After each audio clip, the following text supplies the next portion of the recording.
Okay, let's unpack this. Forget the massive stadiums or, those smoky club stages for a second. Yeah. Sometimes the most powerful connection in music happens somewhere much more intimate, much more, well, unexpected. What's really fascinating here is precisely that how artists are creatively navigating the whole landscape of performance, kind of turning personal spaces into these vibrant stages. Absolutely. And our mission today is to take a deep dive into a perfect example of this. A progressive jazz duo from Argentina called El Sosias and their truly innovative weekly virtual concert series, Sábados Vivos. Right. We've got sources that lay out exactly who these musicians are, the unique sound they've forged, and this really compelling way they're bringing it directly to you, their audience, wherever you happen to be. Yeah, we'll explore the backstory, the concept, and the fascinating model they've built to sustain this direct connection. It's quite something. So let's start with the duo themselves, El Sosias. Who are they? What makes them tick? Okay, so El Sosias is a progressive jazz duo. It's comprised of brothers, actually. Osvaldo Tornello on piano. Ah, brothers. And Rodolfo Tornello playing tenor, saxophone, and clarinet. El Sosias. That name is intriguing. Tell me about that. It is. And it's pronounced El Sosias, so with the accent on the I. The name, well, it's a nod to the striking physical and symbolic resemblance between the brothers. Oh, really? Yeah, apparently they've always been mistaken for one another, so it speaks to their deep connection, which, seems really central to their music. That's a brilliant detail. It immediately tells you something about their relationship and maybe their sound, too, which we'll get into. Exactly. They weren't always a duo, though, were they? The sources mentioned they formed back in 2002. After a quartet they were in dissolved. That's right. It started initially as like a sax, alto, and piano experiment. Okay. Yes, and here's a key insight into their evolution, I think. They didn't just stick to that initial format. They progressively consolidated a creative, increasingly autorial proposal. That means more of their own stuff, right? Autorial, so original composition. Yeah, exactly. From 2014 onwards, they really focused on incorporating their own compositions. This wasn't just like writing songs. It was about developing a truly personal voice within the jazz idiom. And that personal voice translates into their distinct style. You mentioned progressive jazz. What does that actually sound like? Well, it's a rich blend. They integrate elements of modern jazz, contemporary academic music, Argentine folklore, and other world music, too. Wow. Their musical language specifically weaves together swing, ballads, blues, Latin jazz, and, critically, that Argentine folklore element. That blend sounds incredibly unique, jazz harmonies meeting folklore rhythms. Do the sources give any insight into how they achieve that, like their process? Yeah, it does. It emphasizes that their creative process is intensely collaborative. It's centered on dialogue, active listening, and improvisation, of course. It's a jazz approach that is deeply autorial, like we said, meaning it's their own creation, but it stays connected to jazz tradition while openly embracing these other influences. It's not totally out there, Right. Rooted but exploring. Okay. To understand that evolution, it probably helps to look at their background. Where are they from? So they were born in Resistencia, Chaco, but actually raised in Mendoza, Argentina. Okay. Their musical journey started early. Osvaldo began studying piano at like age 6. They both attended the prestigious Escuela de Música of the Universidad Nacional de Cuyo in their teens. Right. And an absolutely crucial part of their development was being mentored for a whole decade by saxophonist Pablo Kurzelman, starting way back in 1991. A decade with one mentor. Wow. Yeah. Imagine having that kind of consistent, long-term guidance shaping your sound. That's serious dedication. Yeah, that speaks volumes. And they've also extended that passion for music into education, haven't they? Yeah. Founding Tourneland Atelier de Jazz in 2004. Exactly. It started as a physical space for teaching harmony, language, instruments, arrangements, the works. And that has now transitioned to a virtual format, so they're continuing to share that knowledge online. And they've built up quite a body of recorded work over the years, too. They certainly have. The sources list a whole discography. Let's see. Los que no están from 2003. Okay. La leyenda ha regresado in 2004 en vivo. Jazz en Miramar from 2007. La Ñera in 2011. Tango Session from 2013. Keep going. That's a lot. Right. Los Días de Lina en Sin Saber a Dónde Ir, both in 2015. Then Cada Instante, Todos los Instantes in 2016, El Ciclope y El Barco de Humo from 2017, and Nada Cambia a Menos que Lo Hagas Cambiar in 2019. That's a really prolific output. Shows a real journey. It really does show the trajectory of their work, yeah. And it kind of leads them to their current major focus, which is this initiative called Sábados Vivos. Okay, let's dive into that then. Sábados Vivos. What exactly is this cycle and how does it work? At its heart, Sábados Vivos is basically a cycle of virtual live jazz concerts. Simple as that, but, well, not so simple. Yeah, they happen every week, right? Yeah. Transmitted directly from their Instagram account and Yeah. Sosias. Yep. You can catch them every Saturday noon, 12:00 Argentina time, like clockwork. What's striking is how consistent this has become. The sources note it's been running for over 8 months already. That creates a real routine, a real connection point for their audience. Yeah, consistency matters. And the setting for these performances seems key to the whole concept. They transmit from their rehearsal room, describing it as being converted into a hogareño, sort of a homely stage. Yeah. They literally say it's the living de casa from their living room. Right, from the living room. But, and this is important, the intention is powerful. To perform exactly as if it were a club or theater. So it's not just a casual jam session on the couch. No, not at all.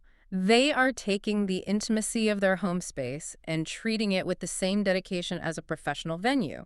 The core concept is about opening what they call a ventana sonora, like a sound window. Sound window, I like that. To share music in real time, making you feel como si el público estuviera ahí en la primera fila, as if you, the listener, were right there in the front row. That image is fantastic. You're in your living room, maybe on your couch, they're in theirs, and yet you feel like you're front and center at a jazz club. Precisely. So what's the actual format of these live shows? Well, they are genuine live concerts running between 60 and 70 minutes each week. So a proper set length. Okay. And the technical setup is surprisingly minimalist. I think the source said transmitted using just a single cell phone. Yeah, just one phone. For the impact they create, it's pretty amazing. And interaction, how does that work? Well, there's no direct verbal back and forth during the performance itself, obviously. But comments are enabled on the Instagram stream. So people can connect that way, before, after, even during the music, just in writing. It allows for that kind of connection. Got it. And the repertoire for Sábados Vivos, does it reflect their history? Absolutely. It's a direct reflection. It includes their original works, reinterpretations or reversions of jazz standards, and those unique adaptations of Argentine folklore using their specific jazz language. So it really brings their entire musical journey together into this weekly event. Yeah, exactly. It's like a weekly summation of who they are musically. So, okay, beyond just playing music, what's the driving motivation here? Why do this week after week from their home? There seem to be several key purposes behind it. First, it's simply about sustaining their craft, Right. continuing to play live jazz consistently without needing to navigate the challenges of traditional venues or needing to leave home, especially given, well, everything these past few years. Makes sense. It also serves as a vital platform for visibility, doesn't it? Creating a stable, regular presence for their artistic project. Definitely. So they can be seen and heard by an audience that might not encounter them otherwise, maybe internationally too. And perhaps most importantly, it really feels like it's about community. They are actively building and sustaining this dedicated community of listeners, people who are committed to independent music and specifically to their sound. And they put immense effort into making that domestic stage, their living room, Yeah. feel like a real artistic experience. They state emphatically that they no escatimamos emoción ni esfuerzo. Yeah, don't hold back emotion or effort. Right. Focusing on careful sound, a thoughtful, varied repertoire each week, and total interpretive dedication. It sounds intense. It does. Which brings us to maybe the most innovative part of the whole initiative. The audience support model they've implemented for Sábados Vivos. Right, because the concerts themselves are free to watch. So how do they actually sustain this whole thing? That's the clever part. The cycle is free and entirely self-managed, or autogestionado, as they say. To keep it going, they invite the public to collaborate with a symbolic contribution, an apure symbolic. A symbolic contribution. And they frame this really beautifully, don't they? Like, as if it were the entrance to a jazz club. Exactly. Como si se tratara de la entrada a un club de jazz. It immediately gives that contribution value and context within the music world. Yeah. It's not just a donation. It's like buying your ticket. Yeah, that reframing is smart. It really is. And they describe it very conversationally, too, asking the audience to essentially invite us for coffees inviting cafecitos. Cafecitos. Whether you're in Argentina or tuning in from somewhere else in the world, it makes it feel very approachable, very human. And they make it super accessible, right? Yeah. And links for support are just right there in their Instagram bio. Yep, using specific platforms designed for exactly this kind of micro-patronage. They mentioned Cafecito for contributions from within Argentina. Okay. And Buy Me a Coffee for international support. So it's easy, regardless of where you are. That's crucial. And they stress that the meaning behind the contribution is just as important as the amount itself. Right. Every collaboration, no matter how small, is described as a way for them to know que están ahí, that you are there, que les gusta nuestra música desde el lugar del mundo que estén, that you like their music no matter where you are in the world. It's such a direct affirmation, isn't it? Yeah. From the listener straight back to the artist. Precisely.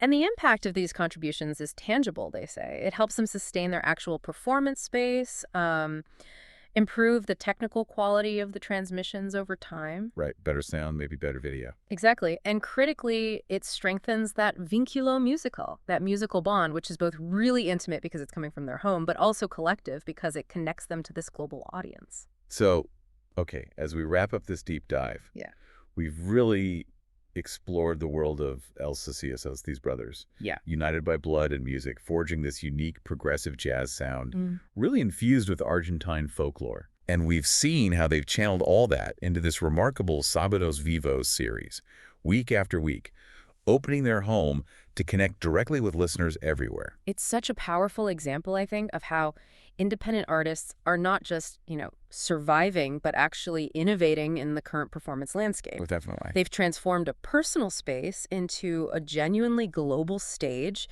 and created this direct channel for listeners like you to actively support the music you love, bypassing some of the old gatekeepers. And that leaves us with a thought to maybe ponder.